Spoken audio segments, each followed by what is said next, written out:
मैं गणपत सिंह शेखर, प्रधानाचार्य अटल उत्कृष्ट राजकीय इंटर कॉलेज उर्दू चौड़, हल्द्वानी, नैनीताल। मैंने 1 जनवरी 2022 को इस विद्यालय में कार्यभार ग्रहण किया। कार्यभार ग्रहण करने के पश्चात उस समय CBSE एफिलिएटेड विद्यालय था और शिक्षा विभाग के द्वारा मुझे यहाँ भेजा गया।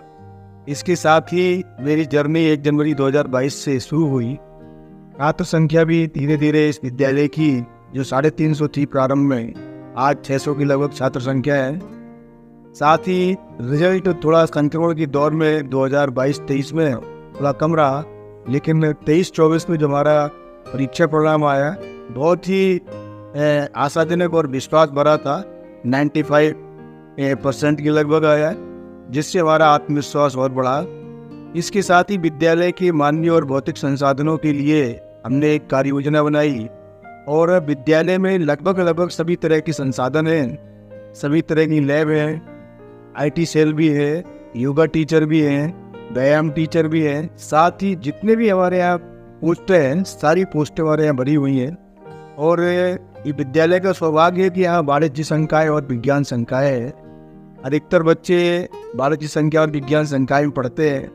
भौतिक संसाधनों के रूप में सारी लैबें हमारे यहाँ, भौतिक विज्ञान की लैब है, केमिस्ट्री की लैब है। इसके साथ ही हाई स्कूल की भी एक लैब है, IT सेल भी है, हमारा वर्चुअल लैब है, स्मार्ट क्लास है और अदर जितनी भी एमिनिटीज़ विद्यालय के अंदर होनी चाहिए, सारी एमिनिटीज़ विद्यालय के अंदर फैसिलिटी उपलब्ध है। बच्चों के लिए प्रॉपर पानी है, बिजली, पंखा, फर्नीचर, जो भी भौतिक संसाधन है, सारे संसाधन विद्यालय में उपलब्ध हैं। बच्चों को एक ऐसा लाइट वातावरण में यहाँ एक माहौल दिया जाता है जिससे बच्चे को एक इंजॉयफुल और उत्साहवर्धक तरीके से पढ़ाया जा सके और उसको एक माहौल ऐसा दिया जा सके जिससे वो विद्यालय को प्रेरित। साथ ही हमारा मेन जो फोकस रहता है छात्र उपस्थिति पे रहता है। आज हमारी छात्र उपस्थिति पर डे उसको मॉनिटरिंग करते हैं तो 95% हमारी छात्र उपस्थिति रहती है, जिसकी वजह से हमारा जो रिजल्ट है उसमें अपेक्षित सुधार भी होता है। साथ ही अनुशासन, कल्चरल एक्टिविटी, सारी गतिविधियाँ विद्यालय में होती रहती हैं।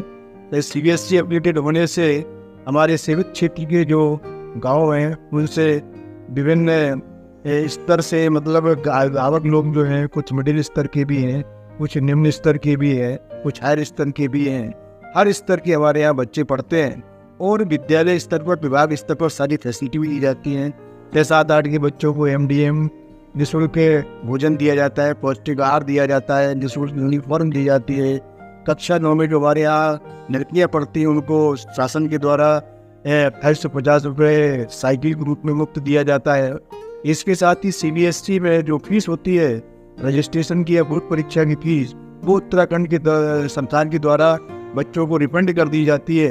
तो इस तरह से बहुत ही नॉमिनल जो फीस है, उन फीस के माध्यम से बच्चा CBSE इस स्कूल में इंग्लिश मीडियम में पढ़ सकता है। और मैं समझता हूँ कि इस क्षेत्र के लिए सबसे बड़ी सौगात है और बड़ा वरदान है कि कम से कम पैसे में बच्चे जो है यहाँ पर CBSE और इंग्लिश मीडियम के माध्यम से शिक्षा ग्रहण कर सकते हैं। वो शासन और सरकार के द्वारा सारे संसाधन उपलब्ध कराए गए हैं, चाहे वो मानवीय संसाधन हो, चाहे भौतिक संसाधन हो। संसाधनों के मामले में विद्यालय पूरी तरीके से परिपूर्ण है और उसके कारण छात्र संख्या में भी तेजी से इजाफा हो रहा है।